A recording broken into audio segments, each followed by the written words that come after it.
కృప నాకు చాలు తండ్రి, నీ సన్నిధి కాంతి నాకు చాలయ్యా. నీ బల పరాక్రమముల చేత మమ్మల్ని నింపువాడా, నీ బల పరాక్రమముల చేత మమ్మల్ని బలపరచువాడా, నీకు స్తోత్రాలు, నీకు స్తోత్రములు నా తండ్రి. ఈ సమయంలో పాస్టమ్ గారు మన మధ్య వచ్చి ప్రార్థన చేస్తారు.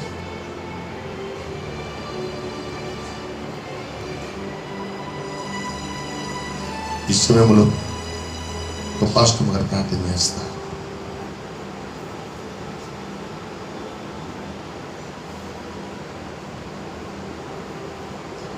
ప్రార్థన చేస్తున్నాం. స్తోత్రములు స్తోత్రములు స్తోత్రములు స్తోత్రములు తండ్రి, పరిశుద్ధుడా, ప్రేమగల నాయనా, ఎల్లేని పాదములకు వేలాది వందనములు స్తుతులు స్తోత్రాలు నైనా తండ్రి. ఇదిగోనైనా ఈ దినమునైనా అయా ఉపవాస దినములునైనా రెండో రోజునైనా ప్రకటించినైనా ఈ దినమునైనా మీ సన్నిధిలో గడుపుటకు మాకు చూపిన కృపను బట్టి మీకే స్తుతి స్తోత్రాలు చెల్లిస్తున్నాను నైనా తండ్రి. ఇదిగో నాయన కూడి వచ్చిన ప్రతి బిడిని దర్శించండి నైనా, ప్రతి బిడితో మీరు మాట్లాడండి ప్రభువా. అయ్యా ఇదిగో నైనా ప్రతి బిడికి కూడా నైనా మీ దాసుని ద్వారా మీరు మాట్లాడుచుండగా నైనా అయ్యా ప్రతి బిడ హృదయాలు తెరవబడాలి నైనా, వినిచిన వాక్యమునైనా ప్రతి బిడ హృదయాలలోనైనా విత్తబడాలి నైనా. అయ్యా ఫలింపచేయండి నైనా, ప్రతి బిడని నైనా మీరు దర్శించండి నైనా. అయ్యా ఏ బిడలు ఏ సమస్యలతో వచ్చినారనైనా సమస్యలన్నిటిని నైనా యేసు నామములో విడుదలనైనా ప్రకటించండి ప్రభా. నీ వాక్యం వినుచుండగా నైనా ప్రతి బిడ హృదయాలు తెరవండి ప్రభువా. అయ్యా ఇదిగో నైనా ప్రతి బిడపై నైనా మీ యొక్క ఆత్మతో నింపండి నైనా, పరిశుద్ధాత్మ అభిషేకాన్ని కుమ్మరించండి ప్రభువా. అయ్యా వచ్చిన ప్రతి బిడ కూడా నైనా అయ్యా ఖాళీగా వెళ్ళకూడదు నైనా, నీ ఆత్మతో నింపబడి నైనా నీ అభిషేకాన్ని పొందుకొని ప్రతి బిడ కూడా నైనా సంతోషమైన హృదయాలతో అయ్యా గృహాలకి వెళ్ళాలి ప్రభువా. ఏ బిడ్డలు ఏ సమస్యలతో వచ్చిననైనా ఆ సమస్యలన్నిటిని కూడా నైనా నీ పాదాల సన్నిధిలో పెట్టుచుడుగానైనా ప్రతి బిడ కూడా నైనా ఆ సమస్య నుంచి విడిపించండి ప్రభువా. మీకు గుప్పిలి విప్పండి నైనా, నీ దాసుని ద్వారా నైనా మీరు మాట్లాడుచుడుగానైనా నీ దాసుని నైనా మీ సిలువ చాటున మరుగుపరచండి ప్రభువా. అయ్యా మీ దాసుని నోటికి బూరగా ఉండి మీరే వాడుకొని నైనా మీ నామానికి మహిమకరంగా నైనా మీ బిడ్డ వాడుబడి కృపదాయిస్తున్న దేవానికి స్తోత్రాలు చెల్లిస్తున్నా నైనా. అయ్యా ఇదిగోనైనా ప్రతి ఒక్క బిడ్డని కూడా నైనా మీ చేతికి అప్పగిస్తున్నా, నీ ప్రాంగణాన్ని మీ చేతికి అప్పగిస్తూ త్వరలో రానైన యేసయ్య నామం పేరిట అడిగి వేడుకుంటున్నాము తండ్రి. ఆమేన్ ఆమేన్. దేవుని సంఘమా,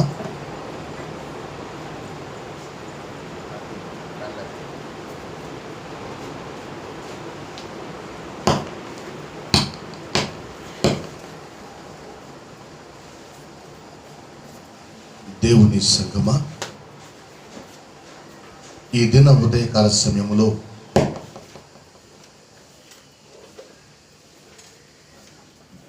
దేవదేవుని సహవాసములో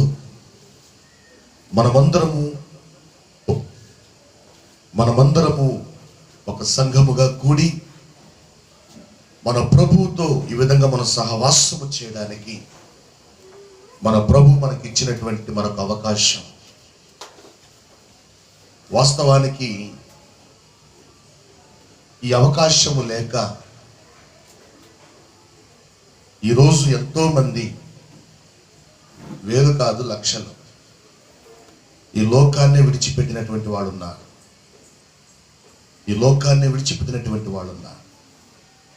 అయితే ఈరోజు ప్రభు మనకిచ్చినటువంటి ఈ అవకాశం, ఈ ధన్యత యొక్క ఉద్దేశం ఏంటి తెలుసా? ఆయన రాకడ అతి సమీపములో ఉండగా ఆయన రాకడకు ఆయన మనల్ని సిద్ధపరచాలని, ఇంకా మనలో ఏమైనటువంటి నీసు ఉంటే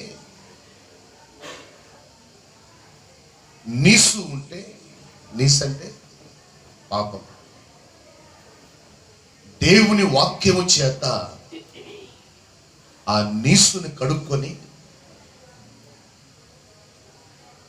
యేసుక్రీస్తు రక్తము చేత మనము పరిశుద్ధపరచబడి దేవుని ఆత్మ చేత మనము మహిమపరచబడి దేవుని మహిమతో నింపబడి ఆయన పరిశుద్ధ రాకడకి మనం సిద్ధపడాలనేది ప్రభు యొక్క ఉద్దేశం. ప్రభు యొక్క ఉద్దేశం చూడండి, దేవుని వాక్యములో మనం కానీ గమనించినట్లయితే అసలు యేసుక్రీస్తు ప్రభువారు ఈ భూమి మీద సంఘమును స్థాపించినటువంటి ఉద్దేశం ఒకటి ఉంది. ఆ మాట మనం చదువుదాం. మత్తయి సువార్త 16వ అధ్యాయం 18వ వచనం. మత్తయి సువార్త 16వ అధ్యాయం 18వ వచనం. మరియు నీవు పేతురువు, ఈ బండ మీద నా సంఘమును కట్టుదును, పాతాళలోక ద్వారములు దాని ఎదుట నిలువ నేరవని నేను నీతో చెప్పుచున్నాను. చాలు. ఇక్కడ మనం యేసుక్రీస్తు ప్రభువారు సంఘమును కట్టినటువంటి ఉద్దేశాన్ని మనం చూస్తున్నాం. ఆ యొక్క ఉద్దేశము బాగా గమనించండి. ఏదెను తోటలో దేవుడు మానవులని తన స్వరూపములో తన పోలికలో చేసుకొని వారు తనతో ఒక మంచి సహవాసము, మంచి బాంధవ్యాన్ని కలిగి ఉండాలని దేవుడు ఆశపడితే సాతానుడు ఆ యొక్క బాంధవ్యాన్ని తెంచడం ద్వారా దేవుని నుండి మానవునికి రావలసినటువంటి ఆశీర్వాదాల్ని మానవులు పోగొట్టుకున్నారు.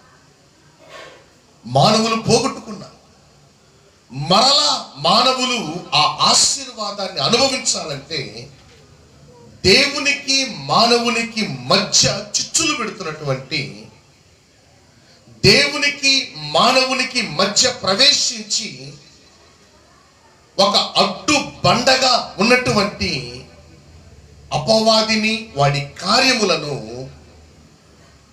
మానవుడు తుత్తినీయులు చేస్తేనే గాని, మానవుడు పగలగొడితేనే గాని, మానవుడు వాటిని జయిస్తేనే గాని మరలా మానవులు దేవునితో సహవాసం చేయడం అసాధ్యం. చూడండి, దేవుడు సాతానుని వెళ్ళగొట్టగలడు, దేవుడు సాతానుని బంధించగలడు, దేవుడు సాతానుని నరకములో పడద్రోసి యుగ యుగాల శిక్షకి అప్పగించగలడు. కానీ అది దేవుని ఉద్దేశం కాదు. ఆ పని ఆయన అంచె దినములో చేస్తాడు. కానీ ఇప్పుడు ఆ సాతానుని ఆయన బిడ్డలమైనటువంటి మన చేతికి అప్పగించి ఉన్నారు. దేవుడు సాతానుని శిక్షించలేక కాదు, సాతానుని ఆయన వెళ్ళగొట్టలేక కాదు, వాడిని నాశనం చేయలేక కాదు. ఏ మానవుడిని దేవుడు తన స్వరూపంలో చేసుకున్నాడో, ఏ మానవుని ద్వారా దేవుని యొక్క హృదయాన్ని అపవాది గాయపరిచాడో, ఇప్పుడు ఆ మానవునికి దేవుడు తన అధికారమునిచ్చి ఆ మానవుని యొక్క పాదముల క్రింద వాడిని చెతగొట్టాలనేది దేవుని యొక్క ఉద్దేశం. హల్లెలూయా. చాలా మందికి ఆ విషయం తెలియక సాతానుని మనం ఎక్కడ పెట్టాలి? మనం సాతాన్ని కాలి కింద తొక్కి పెట్టాలి. కాలి కింద తొక్కి పెట్టాలి. చూడండి, ఆ మాట మనం చదివినప్పుడు అపోస్తలుడైనటువంటి పౌలు రాసినటువంటి రోమాపత్రిక 16వ అధ్యాయం 20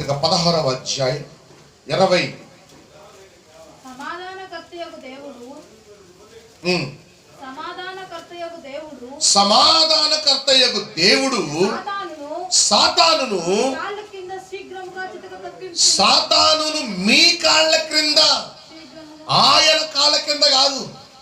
వాడెప్పుడు ఆయన కాళ్ళ కిందే ఉన్నాడు, అది వేరే విషయం. కానీ ఇప్పుడు వాడు ఎక్కడ ఉండాలి? మన కాళ్ళ కింద ఉండాలి. హల్లెలూయా చెప్పండి అందరూ. సాతానుడు నా కాలి కింద ఉండాలి. సాతాను నీ కాలి కింద ఉండాలంటే నీ తల మీద ఎవరు ఉండాలి? ప్రభు ఉండాలి, దేవుడు ఉండాలి. దేవుని అభిషేకము నీ తల మీదకు వస్తే సాతానుడు నీ కాళ్ళ కిందకు వచ్చేస్తాడు. దేవుని అభిషేకం, దేవుని మహిమ, దేవుని అధికారం నీ తల మీదకు వస్తే సాతానుడు నీ కాళ్ళ కిందకి వస్తాడు. కానీ సాతాను ఏం చేస్తాడు తెలుసా? వాడు నీ తల మీదకి ఎక్కి వాడి ఆలోచనలను నీ తలలో ఎక్కించడం ద్వారా వాడు నీ తల మీద నాట్యమాడాలని ప్రయత్నం చేస్తుంటాడు. వాడు మానవుల తల మీద నాట్యమాడాలని, వాళ్ళని ఆడించాలని వాడు ప్రయత్నాలు చేస్తున్నాడు. కానీ నీ పట్ల దేవుని యొక్క ఉద్దేశం ఏమిటంటే వాడు ఉండవలసినది నీ తల మీద కాదు, వాడు నీ కాళ్ళ క్రింద ఉండాలి. హల్లెలూయా.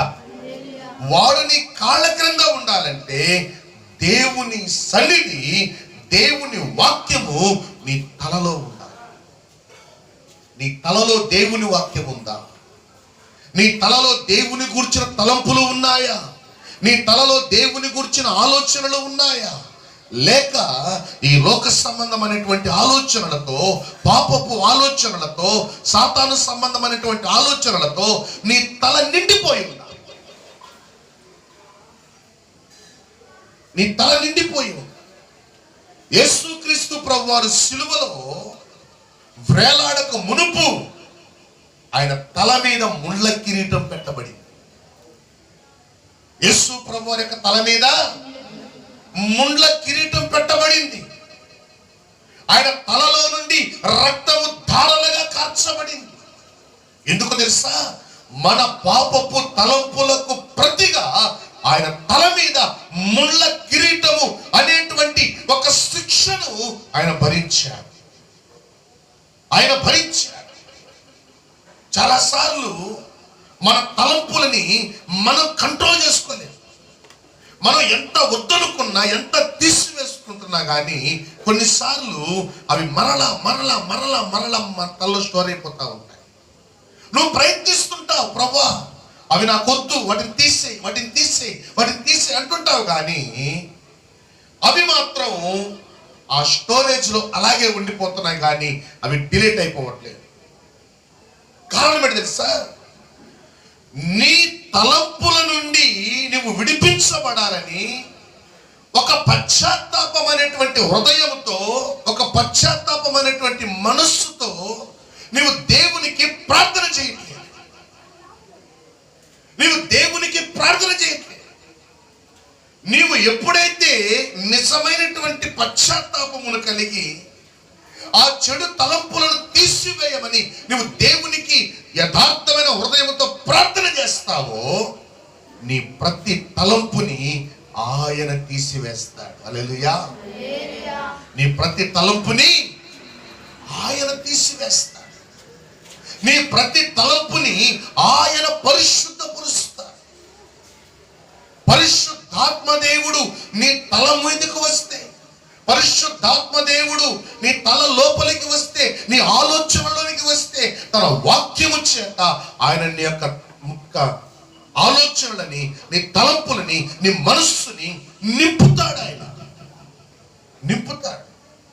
చూడండి, దేవుని యొక్క సన్నిధిలో నీ తలంపులను మార్చమని యథార్థముగా, నిజముగా నువ్వు ప్రార్థన చేస్తున్నావా? ఈరోజు అడుగుతున్నాడు దేవుడు. యథార్థంగా, నిజంగా దేవుని యొక్క సముఖములో నీ తలంపులను మార్చమని, నీ తలంపులను ఆయన స్వాధీనములో ఉంచుకొనమని, నీ తలంపులను దేవుని తలంపులుగా మార్చి నిన్ను నడిపించమని నువ్వు దేవుని అడుగుతున్నావా? చూడండి, చిన్న ఎగ్జాంపుల్ చెప్తాను. ఇశ్రాయేలు ప్రజలు ఐగుప్తు దేశములో నుండి దేవుని వాగ్దాన దేశం అనేటువంటి కనానుకు నడిపించబడుతున్నటువంటి వారు శారీరకంగా నడిపించబడుతున్నారు, కానీ వారి తలంపులు మాత్రం దేవుని వాగ్దాన దేశం మీద లేవు. వారి తలంపులు, వారి ఆలోచనలు దేవుని వాగ్దాన దేశం మీద లేవు. వారి తలంపులన్నీ ఎక్కడున్నాయంటే వారు విడిచి వచ్చినటువంటి ఐగుప్తు మీద ఉన్నాయి. ఐగుప్తులో వారు అనుభవించినటువంటి, వారు తిన్నటువంటి వాటి మీదనే ఉన్నాయి, కానీ దేవుడు వారికి ఇచ్చినటువంటి వాగ్దానం మీద కానీ, దేవుడు వారిని నడిపిస్తున్నటువంటి వాగ్దాన దేశం మీద కానీ వారి ఆలోచనలు లేనే లేవు. అందుకనే వారికి ఒక చిన్న కష్టం వచ్చింది అనుకోండి, వెంటనే తలుపులు ఆడికి వెళ్ళిపోతాయి, వెనక్కి వెళ్ళిపోతాయి, ఐగుప్తు మీదకి వెళ్ళిపోతాయి. ఒక చిన్న కష్టం వచ్చింది అనుకోండి, ఒక చిన్న శ్రమ వచ్చింది అనుకోండి, చిన్న ఇబ్బంది వచ్చింది అనుకోండి, దేవుని వాగ్దానాన్ని మర్చిపోతున్నారు, దేవుని నడిపింపును మర్చిపోతున్నారు. అసలు దేవుడు ఎందుకు మమ్మల్ని ఐగుప్తు అనేటువంటి ఆ బానిసత్వము నుండి, ఆ యొక్క ఇనప కొలిమి నుండి ఎందుకు మమ్మల్ని దేవుడు బయటికి తీసుకొచ్చాడు? మా పట్ల దేవుని ఉద్దేశం ఏంటి? మా పట్ల దేవుని చిత్తం ఏంటి? దేవుడు చెప్పాడే అబ్రహామునకు, పాలు తేనెలు ప్రవహించేటువంటి ఆ దేశమునకు నేను నీ సంతానం నడిపిస్తానని దేవుడు వాగ్దానం ఇచ్చాడే. వాగ్దానం ఇచ్చిన దేవుడు ఈ రోజు మమ్మల్ని నడిపిస్తున్నాడే. ఆ దేశములో మేము అడుగు పెట్టాలి అనేటువంటి తలంపులు, ఆలోచనలు ఎంత మాత్రము ఇశ్రాయేలు ప్రజల్లో లేవు. వారికి వచ్చేటువంటి చిన్న చిన్న కష్టాలు, చిన్న చిన్న శ్రమలు, చిన్న చిన్న ఇబ్బందులు దేవుడు పరీక్షిస్తున్నప్పుడు అపవాది వారిని శోధించడం మొదలుపెట్టాడు. అపవాది వారిని శోధించడం ప్రారంభించాడు. చూడండి, వారి ఆలోచనలన్నీ ఎక్కడున్నాయి? తాము విడిచి వచ్చినటువంటి ఐగుప్తు మీద ఉన్నాయి. తాము విడిచి వచ్చినటువంటి ఐగుప్తులో తిన్నటువంటి ఆహార పదార్థాల మీద ఉన్నాయి. అంతేగాని వారి తలంపులు దేవుని మీద కానీ, దేవుని వాక్యం మీద కానీ, దేవుని వాక్యం అంటే దేవుని మాట, దేవుడిచ్చిన వాగ్దానాలు, వాటి మీద వారి ఆలోచనలు లేవు. కానీ ముగ్గురి ఆలోచనలు మాత్రం దేవుని మీద ఉన్నట్లుగా మనకి బైబిల్లో రికార్డ్ చేయబడి ఉంది. వారిలో ఒకరు మోషే, 2 యెహోషువ, 3 కాలేబు. వీరు ఎన్నడూ కూడా తాము విడిచి వచ్చినటువంటి ఐగుప్తుల గురించి ఆలోచించలేదు. హల్లెలూయా. తాము విడిచి వచ్చిన ఐగుప్తుల గురించి వాళ్ళు ఎన్నడూ ఆలోచించలేదు. వారి తలంపులు ఎప్పుడు కూడా తాము పొందబోయేటువంటి స్వాస్థ్యము మీద ఉన్నాయి. హల్లెలూయా.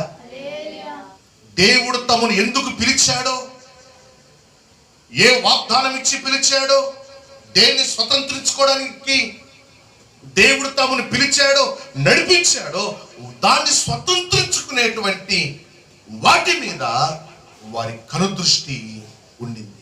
అందుకనే యెహోషువ, కాలేబులు వాగ్దాన దేశములో అడుగు పెట్టగలిగారు. యెహోషువ, కాలేబులు వాగ్దాన దేశములో అడుగు పెట్టగలిగారు. ప్రియ దేవుని సంగమా, ఈరోజు దేవుడు మనకు వారి కంటే బహు విలువైన, బహు శ్రేష్టమైన వాగ్దాన దేశమును మనకు ఆయన అనుగ్రహిస్తున్నాడు. హల్లెలూయా. వారి వాగ్దాన దేశము భూమి మీద ఉన్నటువంటి కనానైతే, దేవుడు నీ కొరకు వాగ్దానం ఇచ్చిన దేశము పరలోకమందున్నటువంటి పరమ యెరూషలేము. హల్లెలూయా. పరలోక పట్టణం. ఆ పట్టణములో నీవు ప్రవేశించాలంటే నీ తలంపులు ఈ లోక సంబంధమైన తలంపులుగా ఉండకూడదు. నీ యొక్క ఆలోచనలు ఈ లోక సంబంధమైనటువంటి ఆలోచనలుగా ఉండకూడదు. పరిశుద్ధ పట్టణములో నీవు ప్రవేశించాలంటే నీ తలంపులు పరిశుద్ధమైనవిగా ఉండాలి. హల్లెలూయా. నీ తలంపులు పరిశుద్ధంగా ఉండాలి, నీ చూపులు పరిశుద్ధంగా ఉండాలి, నీ వినికిడి పరిశుద్ధంగా ఉండాలి, నీ మాటలు పరిశుద్ధమైన మాటలు మాట్లాడాలి. అపవిత్రమైన మాటలు మాట్లాడువారు, అబద్ధాలు మాట్లాడువారు, మోసపు మాటలు మాట్లాడువారు, కుయుక్తులు మాట్లాడువారు, ముసలమ్మ ముచ్చట్లు మాటలు మాట్లాడువారు, ఇవన్నీ కూడా అపవిత్రమైనటువంటి మాటలే. ఇవన్నీ కూడా సాతాను స్వభావం.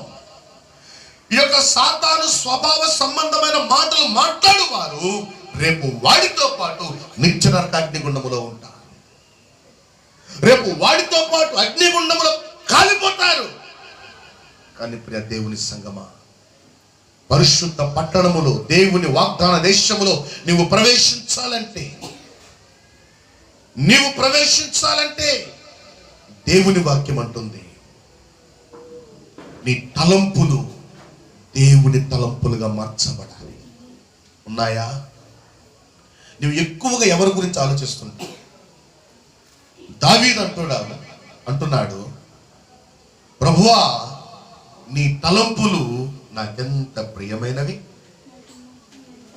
ఏమంటున్నాడు దావీదు?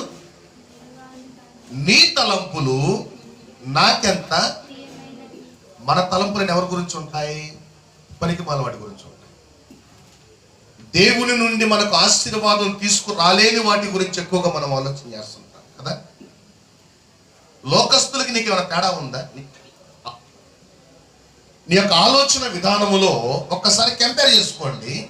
లోకస్తుల్ని, క్రైస్తవులు అని పిలువబడుతున్నటువంటి వారిని ఒక్కసారి కంపేర్ చేసుకుంటే వారి తలంపులకి నీ తలంపులకి, వారి ఆలోచనలకి నీ ఆలోచనలకి ఏమైనా తేడా ఉందా? చూడండి, పౌలు అంటాడు, నీ దృష్టి, నీ గురి దేని మీద ఉంది పౌలా అని అడిగితే పౌలు అంటాడు, నా గురి పరలోకం అంటాడు. హల్లెలూయా. నా ఆలోచనలన్నీ పరలోకం మీదే, నా ఆలోచనలన్నీ ప్రభువు మీదే.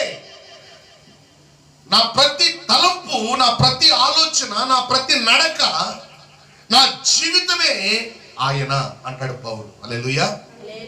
మరి ఈరోజు క్రైస్తవులమని చెప్పుకుంటున్నటువంటి సంఘం ఉందే, మరి ఆ సంఘము యొక్క తలంపులు ఏమై ఉన్నాయి?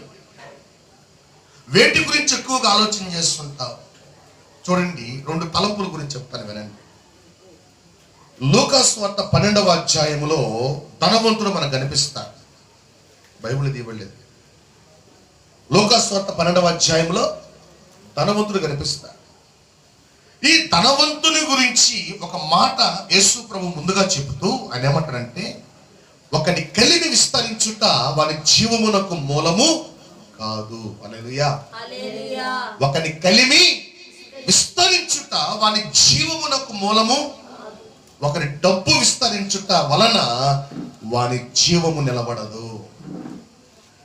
వాని జీవము నిలబడదు.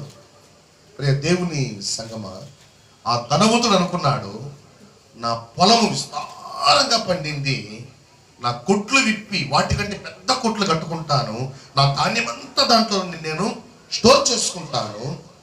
తన ప్రాణంతో చెప్తున్నాడు, నా ప్రాణమా నీకు కావలసినంత ఉంది, నీకు కావలసినంత సమకూర్చబడి ఉంది, తినుము, త్రాగుము, సుఖించుము అని తన ప్రాణముతో చెప్పుకుంటున్నాడు. ఎవరు? ధనవంతుడు. పేరు వ్రాయబడలేదు, ధనవంతుడు. కారణం ఏంటంటే అతని తలంపులంతా దేని మీద ఉన్నాయి? తిండిపోతాను, త్రాగుపోతాను, మత్తు. తిండిపోతాను. తిండి తినడం పాపంగా, తిండి తినడం పాపంగా, కానీ అతి తిండి పాపం. త్రాగడం పాపంగా, కానీ ఏమి తాగాలి అవి తాగాలి. మంచినీళ్ళు తాగు, పాలు తాగు, నీ శరీరానికి ఆరోగ్యకరమైనవి తాగు, నీ శరీరానికి హానికరమైనవి తాగొద్దు. అది పాపం. అది పాపం. అందుకనే తిండిపోతులను త్రాగుబోతులను దేవుని రాజ్యమును స్వతంత్రించుకొనరు. హల్లెలూయా. దేవుని రాజ్యాన్ని వాళ్ళు పేర్లు పెట్టుకొని తిరగొచ్చాము. ఇక్కడ పేర్లు పెట్టుకొని తిరగొచ్చాము క్రైస్తవుల వారు. కానీ వారి పేర్లు జీవ గ్రంథములో వ్రాయబడవు. వారి పేర్లు జీవ గ్రంథములో వ్రాయబడవు. మరి దేవుని సంఘమా, అందుకనే దేవుని వాక్యం అంటుంది, ఆ వ్యక్తి తన మనసుతో చెప్పుకుంటున్నాడు, నా ప్రాణమా తినుము త్రాగుము సుఖించు సంతోషించు ఆనందించు, ఇంక నీకు అడ్డే లేదంటున్నాడు. అంటే అతని తలంపులంతా దేని మీద ఉన్నాయి? భౌతిక సంబంధమైన వాటి మీద ఉన్నాయి. కానీ అక్కడ దేవుడు అనే పదం ఉందా? దేవుని గురించిన తలంపులు ఉన్నాయా? దేవుని గురించిన ఆలోచనలు ఉన్నాయా? లేవు. చూడండి, ఒక వ్యక్తి దేవుని గూర్చిన తలంపులు, దేవుని గూర్చిన ఆలోచనలు కలిగి ఉన్నప్పుడు నీ యొక్క ఆలోచనల్ని దేవుడు తన స్వాధీనంలో ఉంచుకొని అందులో ఉన్నటువంటి పాపమును ఆయన తొలగించి నీ తలంపుల్ని దేవుడు పరిశుద్ధపరుస్తాడు. హల్లెలూయా. నీ ప్రతి తలంపుని దేవుడు ఏం చేస్తాడు? పరిశుద్ధపరుస్తాడు. అప్పుడు నీవు అపవిత్రమైన ఆలోచనలు ఆలోచించాలన్నా రావు. ఎందుకని? ఇప్పుడు నీ తలంపులన్నీ దేవుని వాక్యముతో నిండిపోయాయి. ఇప్పుడు నీ తలంపులన్నీ దేవుని వాక్యముతో నిండిపోయాయి. నీ తలంపులన్నీ దేవుని మహిమతో నిండిపోయాయి. ఇప్పుడు ఈ తలంపులు ఎక్కడున్నాయి చెప్పాలి. ఎప్పుడు ప్రభువును చూస్తానా, ఎప్పుడు ప్రభువును చూస్తానా, ఎప్పుడు ప్రభువు చూస్తానా, ఎప్పుడు ప్రభువుతో మాట్లాడతానా, ఎప్పుడు ప్రభువుతో కలిసి యుగ యుగాలు సహవాసం చేస్తానా, ఇవే తలంపులతో నువ్వు ఉంటావు. అంటే నీవు ఈ భూమి మీద శరీర రీతిగా నువ్వు జీవిస్తూ ఉన్నప్పటికీ నీ హృదయం మాత్రం దేవునితో కనెక్ట్ అయి ఉంటుంది. నీ తలంపులు మాత్రం దేవునితో కనెక్ట్ అయి ఉంటాయి. దేవునితో కనెక్ట్ అయి ఉంటాయి. అటువంటి కనెక్షన్ ని ఎప్పుడైతే నువ్వు కలిగి ఉంటావో అప్పుడు దేవుని యొక్క మహిమ, దేవుని యొక్క అభిషేకం, దేవుని యొక్క అధికారం నీపై పనిచేస్తూ ఉంటుంది. ఆటోమేటిక్ గా సాతానుడు నీ కాళ్ళ కింద తొక్కబడతాడంటే. హల్లెలూయా. అపవాది నీ కాళ్ళ కింద తొక్కబడతాడు. అపవాది నీ కాళ్ళ కింద తొక్కబడతాడు. ప్రియ దేవుని సంఘమా, నీ జీవితములో దేవుడు నీ కొరకు సిద్ధపరిచినటువంటి ఆ యొక్క స్వాస్థ్యమును, పరలోక రాజ్యమును నీవు పొందుకోవాలంటే, అందులో నువ్వు ప్రవేశించాలంటే మొదట నీ తలంపులన్నీ కూడా దేవుని మీద ఉండాలి. ఆయన నీ కొరకు సిద్ధపరిచినటువంటి ఆయన రాజ్యం మీద ఉండాలి. అందుకనే యేసు ప్రభు వారు తను అప్పగింపబడేటువంటి రాత్రి తన శిష్యులతో ఒక మాట చెప్పాడు. ఏమన్నాడు? చాలా చెప్పాడండి. మధ్యలో ఏం చెప్పాడు? ఇదిగో నేను మీ కొరకు స్థలము సిద్ధపరచ వెళుతున్నాను. నేను మరలా వచ్చి నేను ఉన్న స్థలములో మీరు ఉండులాగున నేను మరలా వస్తాను.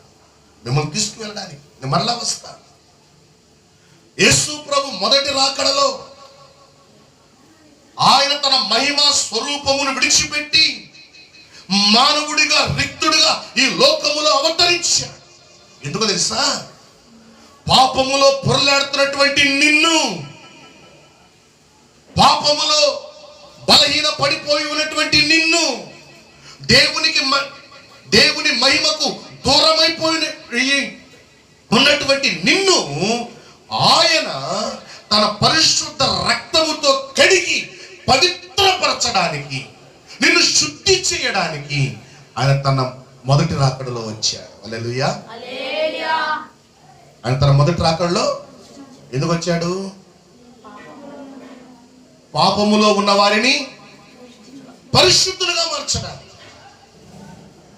పాపములో ఉన్నటువంటి వ్యక్తులు పరిశుద్ధులుగా మార్చ పరిశుద్ధులుగా మార్చబడి పరిశుద్ధులుగా మార్చబడినటువంటి వారు, పరిశుద్ధులుగా మార్చబడినటువంటి వారు దేవుని పరిచర్యలో వాడబడుతూ,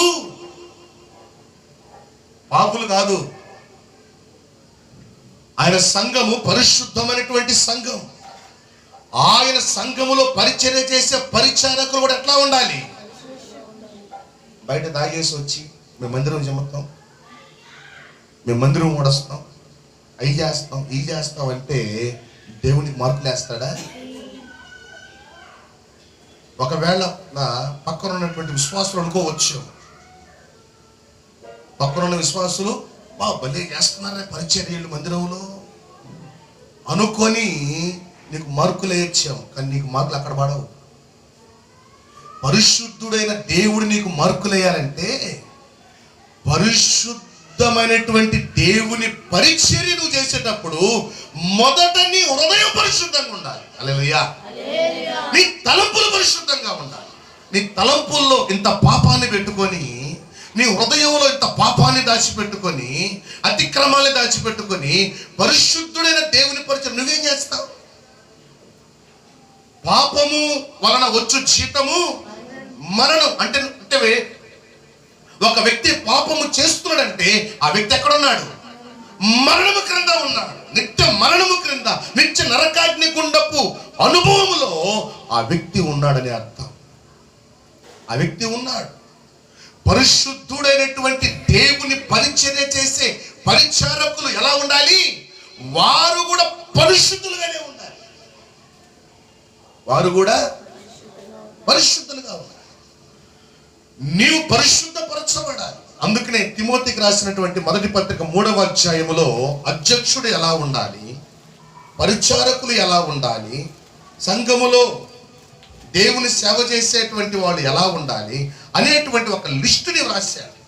ఎందుకు రాశాడు? సంఘము దేవునిది, సంఘము పరిశుద్ధునిది. పరిశుద్ధుడైన దేవుని పరిచర్య చేసే నీలో పరిశుద్ధత లేకుండా, నీలో అపవిత్రత పెట్టుకొని సాతాను మీద నువ్వేమి విజయం సాధిస్తావు? సాతానుని నువ్వేం తొక్కుతావు? వాడే నిన్ను తొక్కుతున్నాడు పాపం నీలో పెట్టి. అందుకనే ప్రియ దేవుని సంగమా, పరిశుద్ధుడైన దేవుని పరిచర్య నువ్వు చేసేటప్పుడు మొదట నీలో పరిశుద్ధత ఉందా లేదా ఒక్కసారి దేవుని వాక్యముతో కంపేర్ చేసుకో. దేవుని వాక్యముతో కంపేర్ చేసుకో. దేవుని ఆత్మతో కంపేర్ చేసుకో. వాక్యము దేవుడి నీకు అందుబాటులో ఉంచినందుకనే నీ జీవితాన్ని దేవుని వాక్యంతో పోల్చుకుంటావని.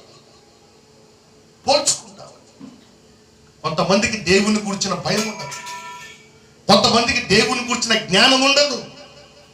అందుకని అపోస్తలుడు పౌలు అన్నాడు మొదటి కొరింథీ పత్రిక 15వ అధ్యాయం 34వ వచనములో, మీలో కొందరికి దేవుని గురించిన జ్ఞానము లేదు. మీలో కొందరికి దేవుని గురించిన జ్ఞానము లేదు. అందుకనే మీరు దేవునికి వ్యతిరేకమైన పనులు చేస్తున్నారు. నీ దేవుడు పరిశుద్ధుడని నువ్వు గుర్తించినప్పుడు నీ జీవితము కూడా నువ్వు పరిశుద్ధంగా ఉంచుకుంటావు.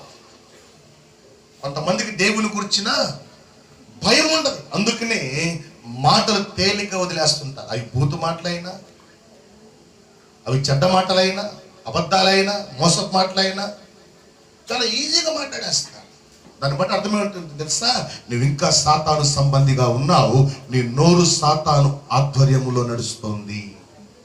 నీ నాలుకని సాతానుడు వాడి కంట్రోల్లో పెట్టుకొని ఆడిస్తున్నాడు, కానీ నీ నాలుక పరిశుద్ధాత్మ కంట్రోల్లోకి ఇంకా రాలేదని అర్థం. నీ నాలుక ఎప్పుడైతే పరిశుద్ధాత్మ కంట్రోల్లోకి వస్తుందో అప్పుడు నీ నోటిలో నుంచి పరిశుద్ధమైనటువంటి మాటలే వస్తాయి. హల్లెలూయా. అప్పుడు ఈ నోట్లో నుంచి పరిశుద్ధమైనటువంటి మాటలే. చూడండి, ఎప్పుడైతే నువ్వు పరిశుద్ధమైన మాటలు మాట్లాడతావో అపవాది నీ ముందు గడగడ గడగడ వణికిపోతాడండి. యేసు ప్రభు వస్తుంటే సాతానుడు ఏమన్నాడు?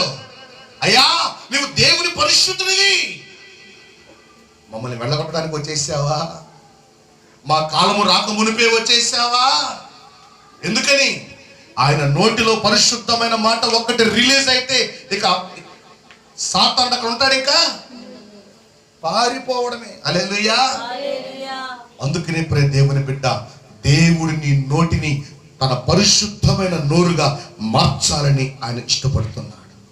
మరి నువ్వు ఇష్టపడుతున్నావా? ఎటువంటి మాటలు మాట్లాడుతున్నావు? ఎటువంటి మాటలు నీ నోట్లో నుంచి వస్తున్నాయి? అవే నిన్ను ఏలుబడి చేస్తాయి. అవే నిన్ను ఏలుబడి చేస్తాయి. ఏలుబడి చేస్తాయి. ప్రియ దేవుని సంగమా, దేవుడు సంఘాన్ని స్థాపించింది అపవాది పెత్తనం నీ మీద జరగాలని కాదు. అపవాది యొక్క అధికారం నీ మీద పని చేయాలని కాదు. నీ అధికారము క్రింద అపవాది తొక్కబడాలని. హల్లెలూయా. దేవుడు సంఘాన్ని స్థాపించింది అందుకు అన్నాడు. ఏమన్నాడు? ఈ బండ మీద నా సంఘమును కట్టుదును. నా సంఘము నాది. సంఘం ఎవరిది? ప్రభువుది. ఆయన తన స్వరక్తమిచ్చి సంపాదించిన సంఘం. ఇక్కడ కట్టిన ఈ మందిరం ఎన్ని రోజులు ఉంటుందో తెలియదు. ఈ భూమి మీద కట్టిన మందిరాలన్నీ ఎన్ని రోజులు ఉంటాయో కాలగర్భంలో కలిసిపోతాయి. ప్రభు వచ్చినప్పుడు ఎత్తబడేది మందిరాలు కాదు, సంఘం. ఆ సంఘములో నీవు చేర్చబడి ఉండాలంటే ఆయన రక్తముతో నువ్వు కడగబడి ఉండాలి. దేవుని ఆత్మతో నువ్వు పరిశుద్ధపరచబడి ఉండాలి. దేవుని వాక్యములో నువ్వు జీవించే అనుభవము నువ్వు కలిగి ఉండాలి.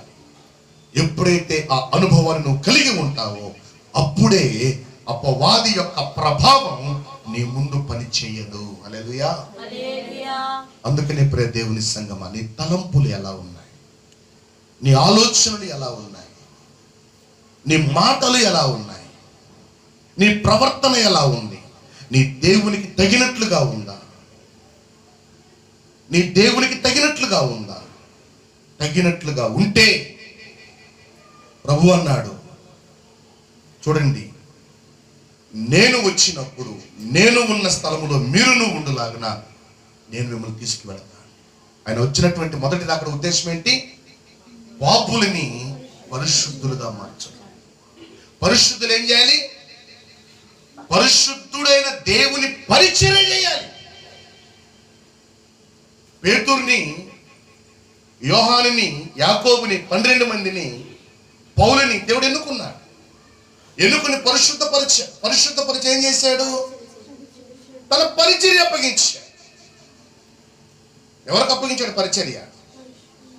పరిశుద్ధులుగా, తాగుబోతులకే. పరిశుద్ధులకు అప్పగించాడు పరిచర్య. ఎందుకంటే ఆయన పరిశుద్ధుడైన దేవుడు. ఆయన పరిశుద్ధుడైన దేవుడు గనక ఆయన పాపులను పరిశుద్ధపరిచి పరిశుద్ధులకు తన పరిశుద్ధమైన పరిచర్యని అప్పగించారు. హల్లెలూయా. ఇప్పుడు వారు ఆ పరిచర్య చేస్తూ సిద్ధపడాలి. దేనికి? పరిశుద్ధ పట్టణములో ప్రవేశించడానికి. హల్లెలూయా. రేపు పరిశుద్ధ పట్టణములో ప్రవేశించేది ఈ భూమి మీద పరిశుద్ధ పరచబడిన సంఘమే. హల్లెలూయా. రేపు పరిశుద్ధ పట్టణములో ప్రవేశించేది, పరలోక పట్టణములో ప్రవేశించేది పరిశుద్ధ పరచబడిన సంఘమే. ఆ పరిశుద్ధ పరచబడిన సంఘములో నీవు చేర్చబడి ఉన్నావా? ఇది ప్రశ్న. దేవుడు పరిశుద్ధ పరిచిన సంఘములో, పరిశుద్ధ పరచబడిన సంఘములో నీవు చేర్చబడి ఉన్నావా? చేర్చబడి ఉంటే బోర ఎప్పుడైనా మ్రోగచ్చు, పిలుపు ఎప్పుడైనా రావచ్చు, లేదా నీవు ఎప్పుడైనా పోవచ్చు. ఇది ఎప్పుడు జరిగినా నువ్వు పరలోకంలో కనబడతావు. హల్లెలూయా. అందుకని నీ ప్రతి తలంపు ఏమై ఉండాలి? పరిశుద్ధుడైన దేవుడై ఉండాలి. హల్లెలూయా. నీ తలంపుల నిండా ఆయన్ని పెట్టుకో. అబ్రహాము దేవుని సన్నిధిలో పిలువబడిన తరువాత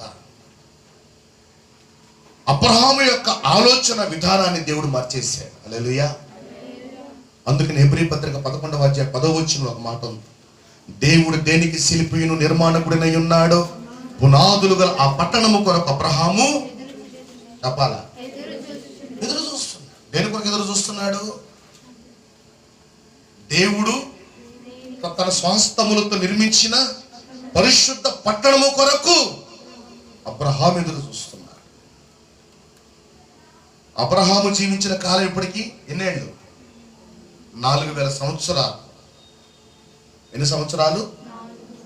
క్రీస్తు పుట్టి 2000, క్రీస్తు పూర్వం 2000, మొత్తం 4000 సంవత్సరాల క్రితమే అబ్రహాము పునాదులు గల పట్టణము కొరకు ఎదురు చూస్తే, పునాదులు గల పట్టణమునకు అతి సమీపంలో ఉన్నటువంటి నీవు, దేవుని రాకడకు అతి సమీపంలో ఉన్న నీవు ఇంకెంత ఎదురు చూడాలి? ఇంకెంత ఎదురు చూడాలి? ఆలోచించండి.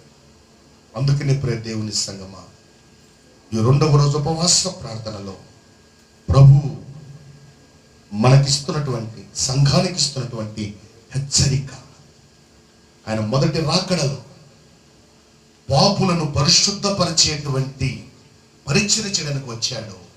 2వసారి పరిశుద్ధులకు బహుమానాలు ఇవ్వడానికి రాబోతున్నాడు. హల్లెలూయా. పరిశుద్ధ పరచబడిన వారికి, పరిశుద్ధ పరచబడి ప్రభు రాకడ కొరకు ఎదురు చూస్తున్నటువంటి వారికి బహుమానాలు ఇవ్వడానికి, గొర్రెపిల్ల వివాహ మహోత్సవమునకు నిన్ను తీసుకువెళ్ళడానికి మొదటిసారి వచ్చి ఆహ్వానం ఇచ్చాడు. 2వసారి తీసుకువెళ్ళడానికి రాబోతున్నాడు. హల్లెలూయా. మొదటిసారి వచ్చి ఆహ్వానం ఇచ్చాడు, పిలుపునిచ్చాడు. 2వసారి తీసుకువెళ్ళడానికి రాబోతున్నాడు. సిద్ధపడి ఉండు, సిద్ధపడి ఉండు. ఈ సంఘము దేవుని చేత కట్టబడింది అని గుర్తుపెట్టుకో. ఈ సంఘము ఎదుట సాతాను పునాదులు కదిలిపోతాయి, అపవాది క్రియలు లయమైపోతాయి, పాతాళ శక్తులు లయమైపోతాయి. అటువంటి దేవుని అధికారము ఈరోజు నువ్వు కలిగి ఉన్నావు, ఈరోజు సంఘము కలిగి ఉంది. అందుకనే ప్రియ దేవుని సంఘమా, దేవుని చేత పిలువబడినటువంటి నీవు ఏ పాపములో బంధించబడి ఉన్నావో ఆ పాపమును ఒప్పుకుని విడిచిపెట్టి పరిశుద్ధపరచబడు. యేసుక్రీస్తు రక్తముతో కడగబడు, దేవుని వాక్యము చేత కడగబడు, పరిశుద్ధాత్మ చేత కడగబడు, దేవుని చేత నడిపించబడుటకు ఇష్టపడు. 2 రకాలైనటువంటి ఆశీర్వాదాలు మనం పొందుకుందాం. ఒకటి, సాతానుని కాళ్ళ కింద తొక్కుతాం. 2వది, మనం పరలోకములో ప్రవేశిస్తాం. హల్లెలూయా. అటువంటి ధన్యతని దేవుడు ఈరోజు సంఘానికి ఇవ్వాలని ఆశపడుతున్నాడు. ఆయన ఇచ్చి ఉన్నాడు. పొందుకోవడం మన చేతుల్లో ఉంది. ప్రార్థన చేసుకుందాం. సర్వోన్నతుడా, సర్వశక్తిమంతుడైన తండ్రి, జీవము గల దేవా, జీవాధిపతికి స్తోత్రాలు చెల్లిస్తున్నా. ఇదిగో ప్రభువా, ఈ సమయంలో ఎంతమంది బిడ్డలను ఆయన నీ సన్నిధిలో ఈరోజు ప్రభు ఉపవాసం ఉండి ప్రార్థనలో గడుపుతున్నారు. ప్రతి బిడ్డను నీ మహిమతో నింపండి, శక్తితో నింపండి, అభిషేకముతో నింపండి. ఇంతవరకు ప్రభు విన్నటువంటి వాక్యమును తమ హృదయాల్లో ఉంచుకుని, తమ తలంపుల నిండా మిమ్మల్ని ఉంచుకుని, మీ కొరకే జీవించే భాగ్యమును, కృపను అనుగ్రహించి నీ సాక్షులుగా వాడుకుని మహిమ, ఘనత, ప్రభావములు పొందుకున్నామని ఎంతమంది బిడ్డలు ప్రభు యొక్క వాక్యమును తమ హృదయాలు అంగీకరించి ఉన్నారు. ప్రతి బిడ్డను ప్రభు మీరు పరిశుద్ధపరచి సాతానుని శీఘ్రముగా వారి కాళ్ళ కింద త్రొక్కించండి నాయన. నేను రాకడ కొరకు బిడ్డను సిద్ధపరచున్నాను. యేసు నామములో ప్రార్థిస్తున్నాం తండ్రి. ఆమేన్. ఆమేన్.